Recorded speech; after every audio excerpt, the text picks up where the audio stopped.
Karena musik ini sangat mahal ya Teh ya. Musik tradisional supaya lebih kenal lebih luas, ternyata angklung ini bisa naik kelas, bring angklung to the next level.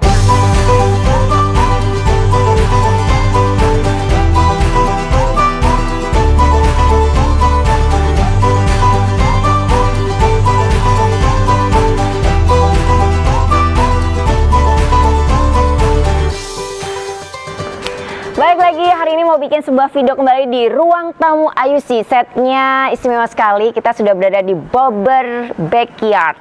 Alamatnya di mana nanti kita akan tag di video ini ya.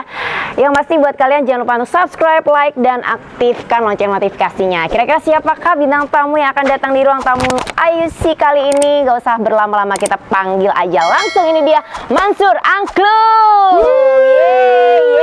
Halo Teteh. Alhamdulillah ya. Akhirnya ya bertemu langsung ya. Akhirnya ya. Akhirnya ketemu di pemandangan yang luar biasa set hari ini gitu.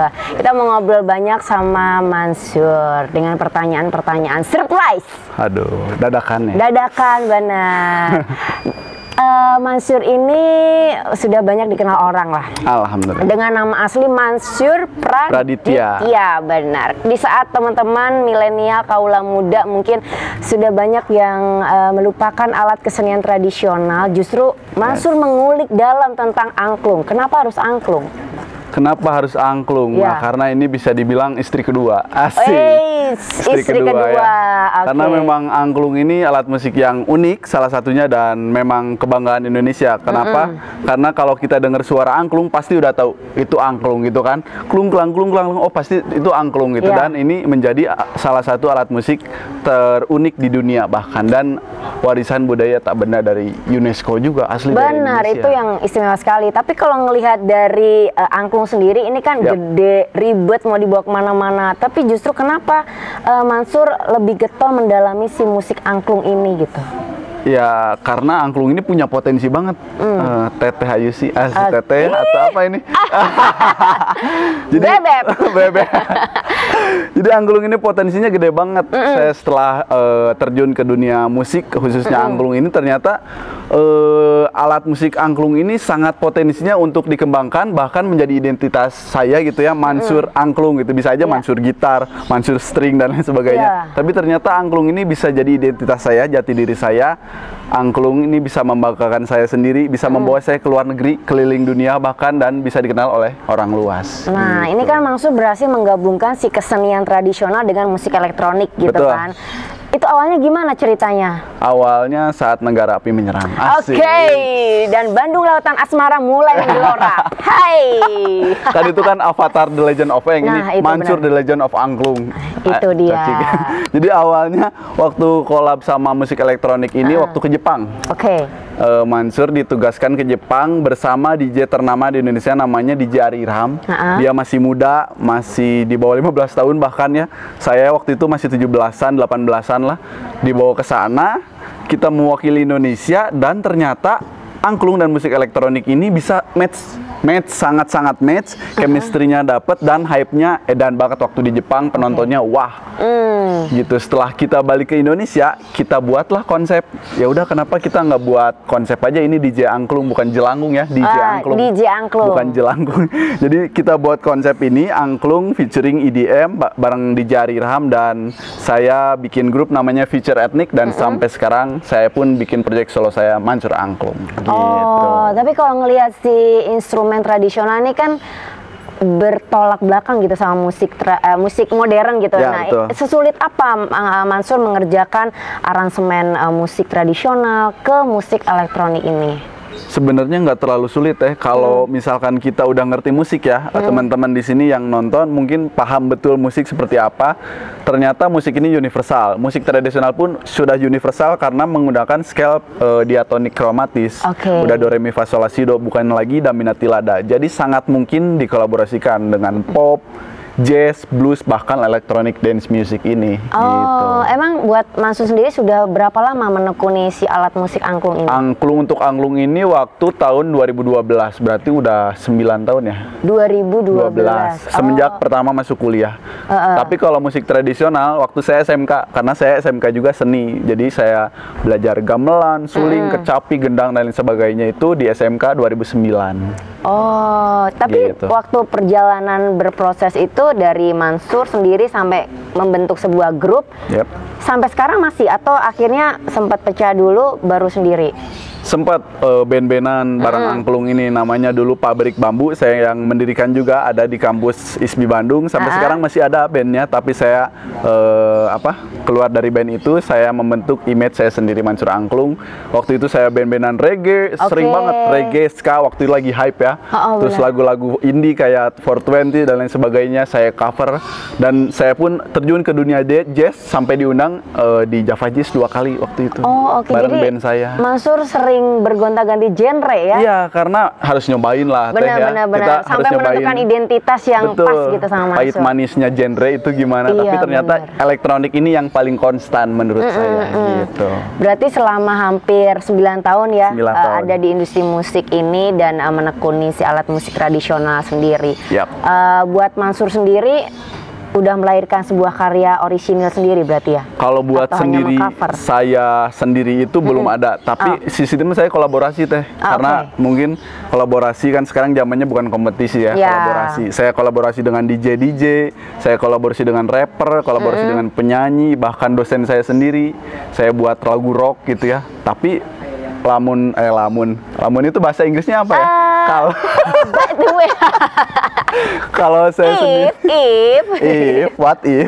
kalau saya sendiri belum, kalau personal ya, Mansur Angklung berdiri sendiri enggak, tapi sistemnya kolab karena musik tradisional biar bisa di Iya betul, saling mengisi, melengkapi ya, gitu. Betul, karena angklung kan kering ya. Benar. Kita harus ada yang full bass atau full oleh musik yang kompleks gitu. Selama ini berarti sama siapa aja musisi-musisi Indonesia yang sudah sama Mansur Angklung? Yang udah besar mungkin ya, musisi yang terdahulu gitu, yang mungkin saya udah lakukan juga, Rocket Rockers salah satunya. Alhamdulillah udah sama beliau, sama Okin juga. Dia selebgram yang main bass itu kan, tapi nggak mau disebut selebgram. Sama The Cinnamons juga di Metro TV waktu itu, sama Abdul Idol. Ya, sama siapa lagi ya? Bahkan idola saya di jazz, Pak Dwiki Darmawan juga alhamdulillah sudah. Udah pernah? Udah. Dan terakhir kemarin sama Atta Halilintar. Siap. Iya betul, pencapaiannya sudah sangat banyak sekali. Tapi yang paling pengen yang selalu misalnya dicita-citakan sama Mansur tuh berkolaborasinya dengan siapa? Kalau untuk sekarang ya, karena saya kiblatnya kepada musik elektronik, sekarang siapa yang nggak tahu Weird Genius? Betul kan, semua orang tahu karena kemarin Lati kan, karena Lati dia bisa menjangkau semua kalangan masyarakat yang tadinya bukan musisi, nggak tahu, ternyata ini ada musik elektronik yang dicampur dengan tradisional. Benar. Saya pengen banget sama beliau ini nih, Mas Eka Gustiwana kan, itu kan. Kemarin sempat lihat sudah mengcover ya, musiknya sama Angklung ya. Itu semoga aja ada feedback dari mereka. Itu dia, semoga kita doakan apa yang diceritakan tadi tercapai gitu. Amin. Ya. Kemarin kan saya sempat ngelihat tuh artikelnya kalau si Mansur ini bikin sebuah akun medsos gitu namanya Indo Angklunggram. Itu apa sebenarnya yang pengen disampaikan di akun tersebut sama Mansur? Ini menarik karena mungkin saya bukan plagiat, saya mengkiblatnya ke Indo Musikgram ya. Ya tadinya saya kan cover ya teh, musik tradisional cover gitu. Ternyata saya suka dengan Indo Musikgram, saya buatlah Indo Angklunggram yang lebih mengerucut kepada si angklung ini sendiri. Ternyata angklung ini bisa disamaratakan loh. Angklung ini ternyata banyak loh komunitasnya di Indonesia. Jadi saya mewadahi semua komunitas angklung untuk bisa men-share videonya, menjadikan saya media partner, menjadikan saya kolaborator, teman sharing dan lain sebagainya gitu. Saya buatlah Indo Angklunggram ini. Sudah sering beberapa kota didatangin atau modelnya gimana di Indo Angklunggram ini? Modelnya sebenarnya lebih ke digital karena sekarang pandemi ya, cocok banget gitu. Saya sering memberikan edukasi, bahkan webinar yang dari formal, semi formal dan lain sebagainya, saya kasih wejangan mungkin ya, sharing gitu ya. Ternyata musik tradisional ini bisa naik level ya, itulah bring angklung to the next level selalu saya gaungkan. Iya, jadi buat teman-teman mungkin yang bukan hanya di Jawa Barat aja ya, Jawa Tengah, Jawa Timur dan mungkin yang lain-lainnya bisa cek langsung beberapa informasi di Indo Angklunggram. Betul. Tapi kalau ngomongin musik tradisional gitu ya, terutama angklung sendiri, dikolaborasikan atau digabungkan dengan musik modern. Ini kan bisa dikatakan menabrak kaidah permainan musik tradisional. Pernah ada kejadian apa dari mungkin yang di atasnya sana yang lebih menguasai tentang musik tradisional ke Mansur gimana? Pastilah karena musik tradisional ada pakemnya gitu. Gamelan kita nggak boleh lengkahin gitu ya, itu ada adat-adatnya gitu. Goong gitu kita nggak boleh langsung mainin, harus ada ininya. Sama dengan angklung, saya pun kadang ada 1-2 gitu ya sesepuh angklung yang mungkin tidak terima. Kok musik angklung yang segini pendidikannya, karena musik angklung itu basicnya musik pendidikan tadinya ya. Kenapa sekarang dipakai buat dugem lah, buat musik di klub-klub atau di mana gitu dengan EDM yang notabene negatif mungkin ya buat kalangan tertentu gitu. Tapi saya mengubah stigma itu. Mau dalam hal EDM, saya gabungan dengan tradisional, ternyata EDM bisa seramah ini gitu. Musik tradisional bisa di-upgrade, jadi bisa menjangkau dari mulai anak kecil sampai dewasa tahu angklung. Akhirnya gitu. Mansur bisa menyampaikan itu kepada para dewasa. Saya harus buktikan intinya gitu. Musisi-musisi pun kadang di backstage kalau kita satu panggung tapi nggak kenal gitu ya, mereka menyepelekan angklung. Tapi setelah saya perform kebanyakan minta WhatsApp. Minta WhatsApp buat nagih. Lagi panggung ya, lagi manggungnya gitu ya. Lagi gitu, ngajak collab lah atau apa gitu. Karena ya termasuk Teh Ayusi yang sekarang. Itu dia, saya juga penasaran gitu. Karena ada yang menarik di musik tradisional, terutama angklung yang mungkin orang yang tidak banyak tahu mungkin memandang sebelah mata, musik apa itu. Padahal ternyata kalau diulik semakin dalam, semakin menghasilkan instrumen yang bagus gitu. Betul banget. Dan sempat kemarin kita melihat show-nya beliau di beberapa media sosial, terutama kemarin di offernya Panggung Dadakan. Keren banget ternyata. Panggung Dadakan. Itu Mansur angklung itu langsung nempel lagi. Bagus banget. Selama perjalanan bermusik berarti udah keliling kemana aja? Alhamdulillah dengan angklung ini keliling Asia sih. Asia Tenggara ya? Enggak, Asia. Asia, karena Jepang bukan Asia Tenggara ya? Iya betul. Mana aja negaranya? Malaysia sih yang paling sering sampai 14 kali mungkin. Malaysia, Singapura, Taiwan, Cina, India, Jepang.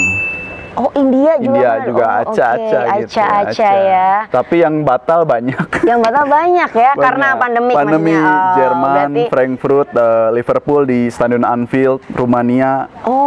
Harusnya udah ada ke yang Eropa itu juga. Padahal Eropa. Aduh, gitu. Semua gara-gara COVID-19 ya. Nggak apa-apa, termasuknya bisa dikatakan Asia Tenggara mah udah ya buat Mansur. Berikutnya cobain ke Asia Carrera. Apa itu? Ada yang tahu Asia Carrera? Asia Carrera, berapa penonton? Ada yang tahu? Ada yang tahu? Nah, nanti cari sendiri. Mungkin Mansur kalau nggak tahu, coba nanti di browsing ya. Serius? Asia Carrera. Asia Carrera. Ya, penasaran kan? Nanti dicari sendiri ya. Balik lagi ke obrolan. Nah, tanggal 16 November 2020 kemarin kan Hari Angklung Sedunia.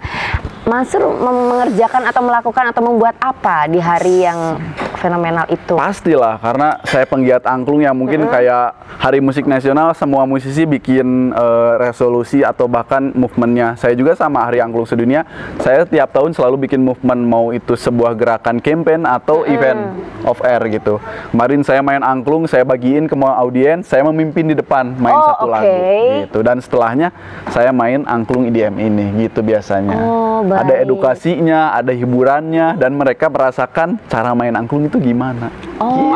Ada hal apa yang kemarin terjadi dan tidak bisa dilupakan sama Mansur? Hal unik, hal apa? Ya, gitu. Banyak banget sampai bisa menjamu atau menghibur orang nomor satu bergantian gitu ya, Pak SBY, Pak Jokowi gitu. Wah, serius? Serius. Bahkan diajarkan oleh saya gitu. Bapak pegang ini, kalau ini do, ini re, ini mi, fa, sol, la, si, do. Dia nurut. Oh gitu? Iya. Yang waktu itu megang tangannya Pak Jokowi yang kanan apa kiri? Dia pakai kanan. Pakai kanan ya? Bukan hanya tukang cukur, dia kalau nurutnya suruh nunuk-nunuk. Kalau saya ini, Pak ini do, goyang Pak, goyang. Dia goyang ini bukan, padahal angklungnya harus digoyang. Baik, luar biasa ya. Nah, ini 2 pertanyaan terakhir nih karena cuaca cukup luar biasa hari ini. Aduh. Sebenarnya untuk Progres 2021, keinginan apa yang belum terwujud oleh Mansur Angklung? Banyak banget. Mungkin yang paling fundamental bikin album sih ya. Bikin album atau EP. Ya intinya nggak akan album sendiri tapi kolaborator. Di dalam album itu ada kolaborator, mau itu musisi indie, musisi yang sudah terkenal, bahkan artis sekalipun gitu. Dan bisa go internasional lagi karena musik ini sangat mahal ya Teh ya. Musik tradisional supaya lebih kenal lebih luas, ternyata angklung ini bisa naik kelas, bring angklung to the next level. Nah itu dia harapannya Mansur apa nih dalam karya bermusiknya dan buat para teman-teman netizen yang suka mendengarkan musik-musik modern, musik-musik tradisional ke depannya. Intinya gini, budaya yang besar ya, negara yang besar adalah ya, negara yang menjunjung tinggi budayanya. Jadi teman-teman nggak usah bisa harus main musik tradisional, tapi dengan cara menonton, mensubscribe video saya, men-like, men-share, itu sudah salah satu cara melestarikan gitu. Jadi teman-teman jangan pandang sebelah mata musik tradisional karena musik ini sangat mahal dan bisa buat kita lebih tinggi derajatnya. Gitu. Nah, luar biasa sekali ya, sukses selalu buat Mansur Angklung, karya-karyanya, apalagi tadi sudah mau memikirkan untuk album. Yes. Album terbaru dari Mansur Angklung. Kira-kira bakal berganti nama lagi nggak? Enggak lah, soalnya kan ada 4 di Indonesia kan, Irfan Mansur, Mansur S, Yusuf Mansur, Mansur Angklung, udah 4 ini. Oke, nggak akan diganti lagi ya. Ada lagi. Udah ini untuk selamanya ya. Selamanya ya. Semoga Mansur Angklung lancar selalu kerjaannya, ditunggu karya-karya barunya. Amin. Dan kita tunggu pentas berikutnya Mansur Angklung. Bareng Teh Ayus ditunggu. Oke, thank you. Sukses selalu ya Mansur ya.